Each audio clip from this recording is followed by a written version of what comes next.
So there's this perpetual problem in the mission field of certain elders being too attractive because they're American and they're white and they dress nicely or whatever.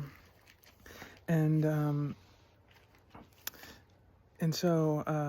one of these elders, who was in the same district as me or in the same area, whatever you call it,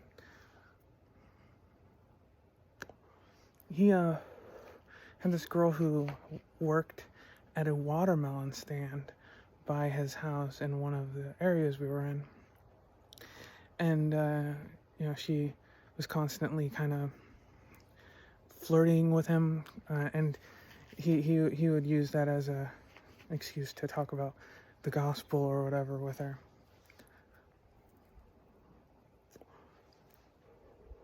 But he resented it, apparently, because it's just like a distraction on the mission to have someone interested in you.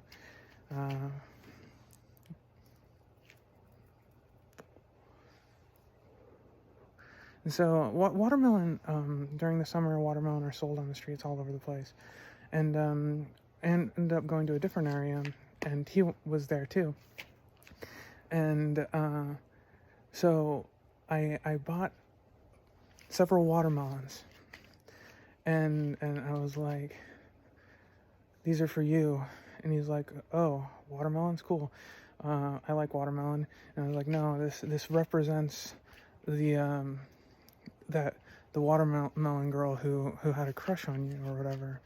And we're gonna throw them off our balcony onto the street below. And he was like, "Sure, let's do that. That sounds fun." So we chucked watermelons from the like fifth floor of one of those, those buildings. Another time throwing stuff off of balconies. No one was below. It was like New Year's or something. It was in the middle of the night, and there's nobody, so don't have to worry about that. And the watermelon, birds and dogs or whatever, they got to it. It was fine. It was fine. Everything was fine. But this other time, things were not fine. I was on splits with someone who I wasn't normally with, and for some reason I got it in my head, the idea of taking normal balloons, because there's no water balloons. There's no water balloons in Ukraine. Taking normal balloons and throwing them off the balcony, off of like a 20-story building. We were like on floor 18 or something of 24 built, whatever. And so, I threw these big water balloons off of the top of not the top, but off of the building. And it hit nearby some people, and they got pissed. They got pissed. And I was expecting them to just, whatever. But they came up. They came upstairs. They came to our floor. They came to our house. That was scary. That was it was fun and exciting, but scary. And this other time, I was on splits again with another elder who was, let's just say, we were both a little bit disobedient. I don't know if that's come across yet. Now,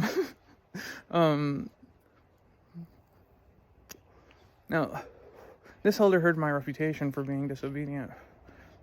And he was like, "So what are we going to do on splits?" And I was like, "Well, there's some gaming magazines that I wanted to get that I have never been able to get. And they sell them at the store just down the road." He was like, isn't there a computer club at Babylon? A computer club at Babylon. So I was like, "Yeah, Babylon's kind of far." And he's like, "We can just take a taxi and get to Babylon.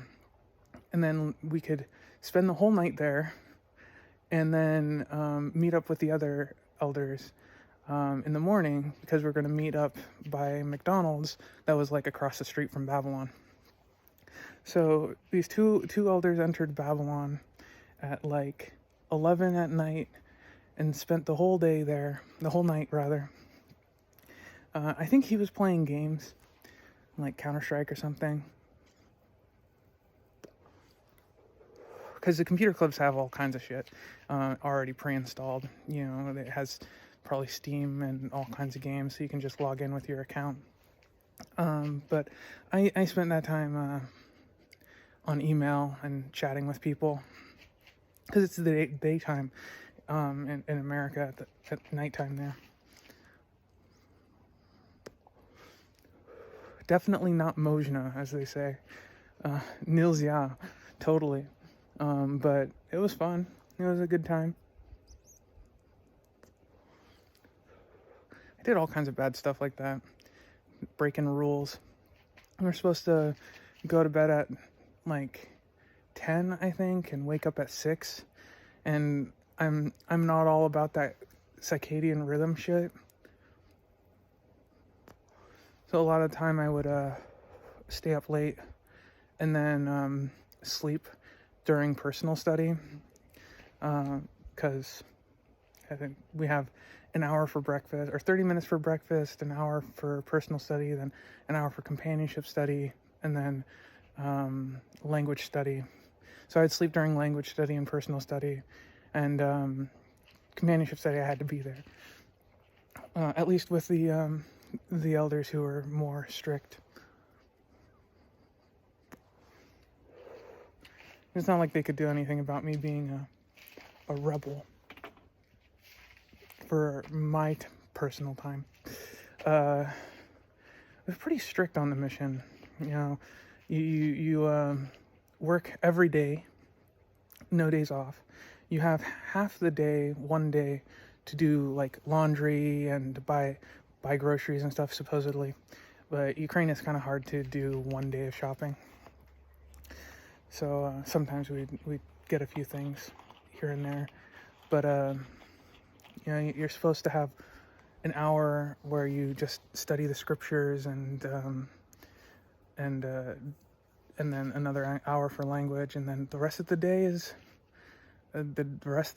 you're outside, knocking on doors and shit. That was the worst. Knocking on people's houses. It's just it's uncomfortable for us, and it's uncomfortable for them. Like, nobody wants to be bothered at their house. It's like annoying. But yeah.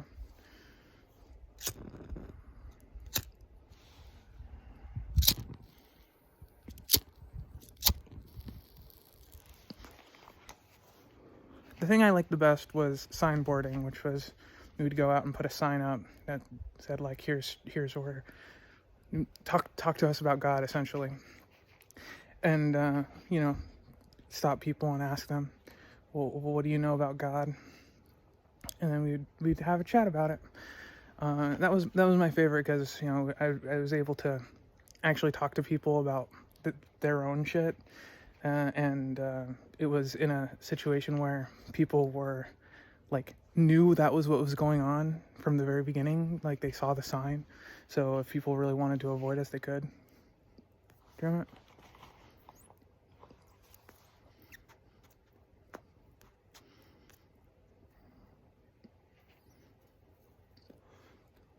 Saved it.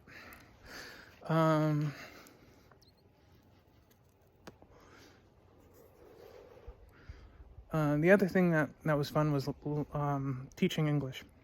We had a English teaching once or twice a week, depending on the area, and it was like an hour where we would, you know, just teach basic English concepts and talk in English, and then there's people there who just were interested in English. And then after that, we would have like a 30-minute discussion of religious topics, and so those were pretty fun. You meet a lot of people doing that and get to talk to them about all kinds of shit. Because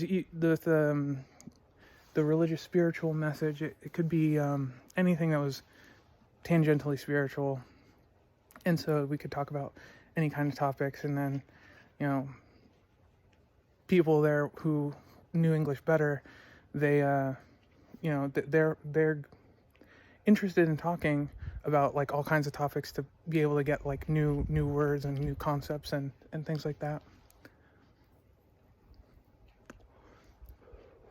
It's not your like everyday like, hello, how are you? Fine, thank you kind of English.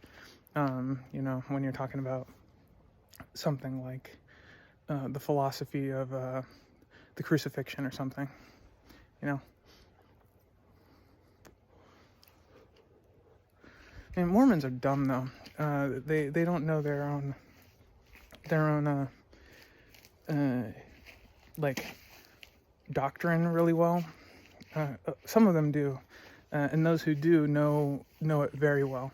But there's like this the main doctrine tries to hide things about the past and also secret shit. So the temple is it's a prerequisite to going on the mission, and it has these rituals that you go through. The first one being washing and anointing, where they you get dressed in this specific thing. In the past, it was probably naked. I expect totally when in the original incarnation of it, it was probably done naked. And I know in recent history, like the 60s and 70s, it was like just a front and back cover that was open on the sides, and they'd touch you with like blessed water, essentially consecrated water from the temple, and they touch you in certain places, and oil in certain places on your body. And now they just symbolically do it, like through just touch the garment, the thing you're wearing, and then they give you a new name. They give you a name that's only for you in secret or whatever, but it's the same name for everyone that day, and they can look it up in the records to verify that it's the true new name or whatever.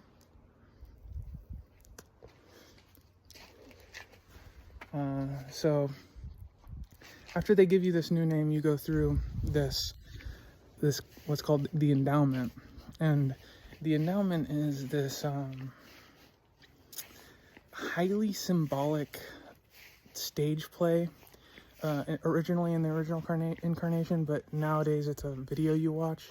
There's still at least one or two temples that do the actual, like, with real people performing it, but they don't use the original language. It's been altered many times, and it depicts the creation of the world, like in Genesis, essentially.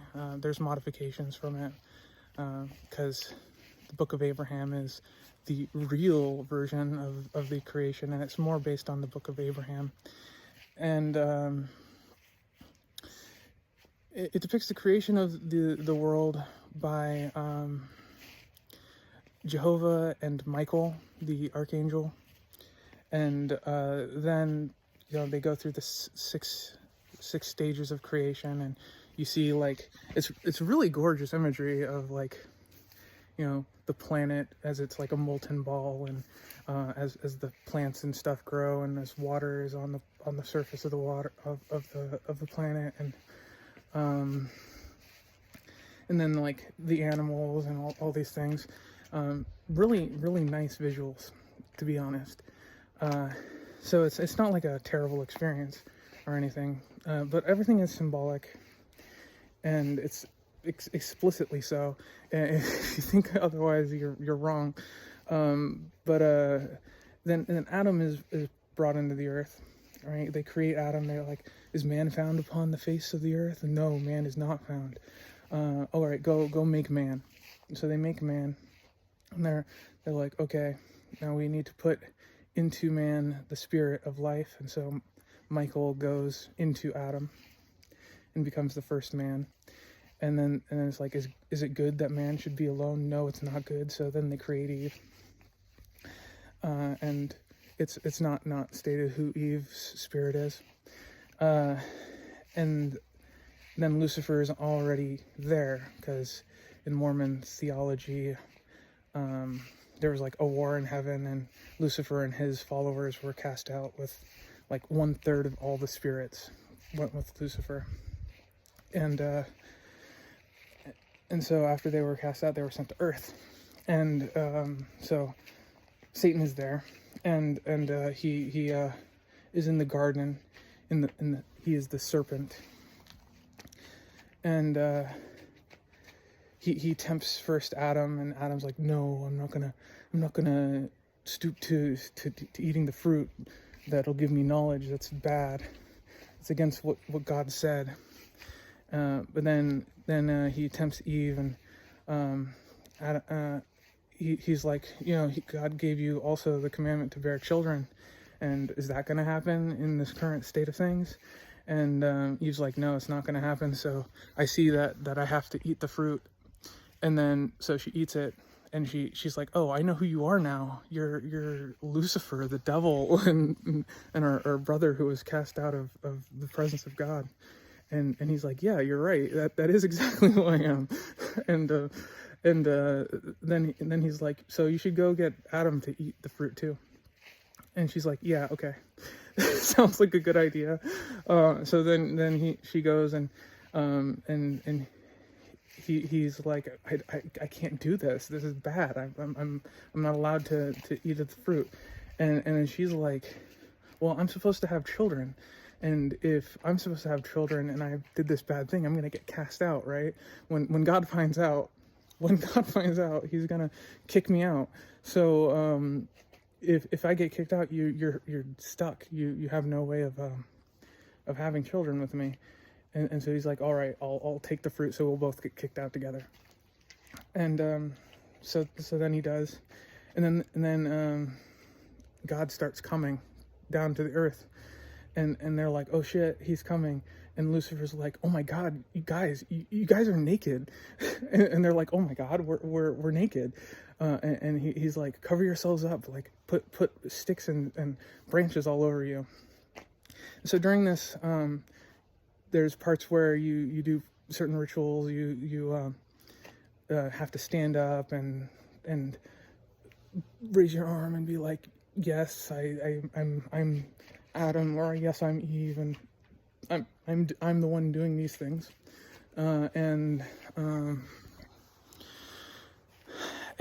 so at that point you put on this like green olive leaf kind of thing, and then you get cast out, and when you do that, it like the lights are darker. You're in a darker space. And one other thing that's kind of strange about the temple, I think people don't believe me about this when I've mentioned it, but I know about like binaural pulses and stuff that are supposed to cause like hypnotic states, and the temple uses this. It actually has in the speakers, it uses binaural things to put you in a suggestive state. True story, real facts. If you're ever in the temple, listen for it. You can hear the tones inside that, and it resonates in your brain. So then you go into a different room that's like set up differently as you're in this space, and you eventually get these hand signs and tokens. That's what they're called.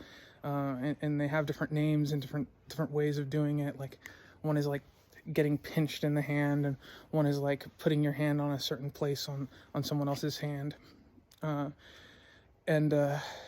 You're supposed to know all of these key signs and tokens to get through the angels who stand as guardians or whatever to heaven. if you know all the secret things you're supposed to say, like you know your new name, you know the names of all the tokens, and you know all the hand signs, then you're good, right? You know it all. And at the very end, there's like this long sequence where you like get the last name at what's called the veil, which is the separation point between like the terrestrial and the celestial world. Celestial, terrestrial, telestial. Telestial's the lowest, I think. I always get them confused, telestial and terrestrial. Sounds like terrestrial should be the earth, right? But I think it's the second one. But the celestial is the highest kingdom. There's actually degrees of separation within the celestial kingdom, but who cares? Who cares about that? That's dark knowledge of the church. And so they like knock on the gates of heaven for you, and you get you give all the signs, whatever, up to the last one, and you're like, I don't know what the last one is. I've never been given it. And the last one is like this really long thing. It's like strength, health in the marrow. No. I can't remember. I'm gonna get cast out of heaven.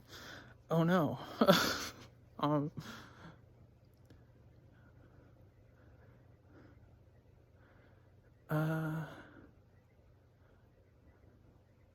But it's like health in the navel, marrow in the bones, strength in the loins, and in the sinews, power in the priesthood be upon me and upon my posterity through all generations of time and throughout all eternity. Might be through all generation of time and throughout all eternity. It's something to that effect. And the first time you're going through it, it's like, I can't remember this, but you remember it after you're going through a bunch of times, because you don't go through this thing once, right? You do it once for yourself, and then you do all of these. They do baptisms for people who are dead there. They do giving them the Holy Ghost, which is the Spirit of God, to be a constant companion with you there, and then they do this endowment thing. And then you finally are able to go through the gates. When you get married, you do the same thing, sort of. Well, the man is already in heaven, and you have to bring the woman with you. So you're the one who asks all the questions on the other side. And so it's very, very sexist bullshit. And so that's when you get the new name of your to-be wife at that time. And then you get sealed. But there's like secret shit that goes on in the temple that most people don't know about or even believe if they hear it. Among Mormons, that is. Like, most people outside the church don't give a shit, so they have nothing to say about the matter. And so I suspect people outside the church would believe it easier. But there's a thing called a second anointing or a second endowment. And during the original one, you're anointed kings and queens in heaven, or to become kings and queens of heaven. Is, I think, the phrasing. It's like you're anointed to become kings and queens of heaven, but in the future you might be called and elected, and your calling and election would be made sure at that point. And most people incorrectly assume that this means, like, in heaven you would be called and elected to become a king or a queen in heaven. But actually, the real truth is that it is a secret thing that they do in the temple, specifically for high-ups. So if you are like a well-known stake president or something, and you're a mission leader or something, they'll potentially give you this calling and election made sure, and usually it's done at night. Additionally, there was this time that we were talking with this Pentecostal lady who came to church, and she was on this, like, the thing that makes church true. Like the one thing that I know that the real church has to have is the ritual of the washing of the feet. And I think she was Pentecostal, and that's like a thing that they do among the congregation. And most of the other people never heard of this in the first place, that it was a thing that happened at all. And they certainly didn't think that our church did it. And they were like, no, this is not a thing that we do in our church, because that was like a special thing that only Jesus did. And I was like, oh, you're speaking lies. Because the truth is, it is a thing that's done, but it's only done by the leader of the church at the time.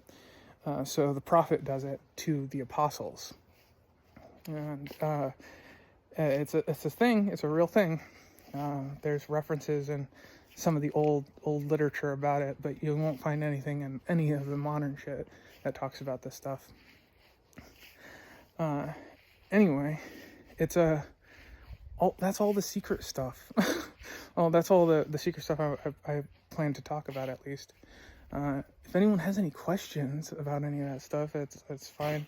I can probably find some actual verification for some of this stuff if anyone really cares. But or if there's just more general questions, that's fine too. You can find the actual writing, the description of what goes on in the temple pretty easily. You just search LDS temple endowment text, and there's anti-Mormon groups who have even recorded what the video is. I wish they would just put out a DVD, because that would be sick and based and awesome.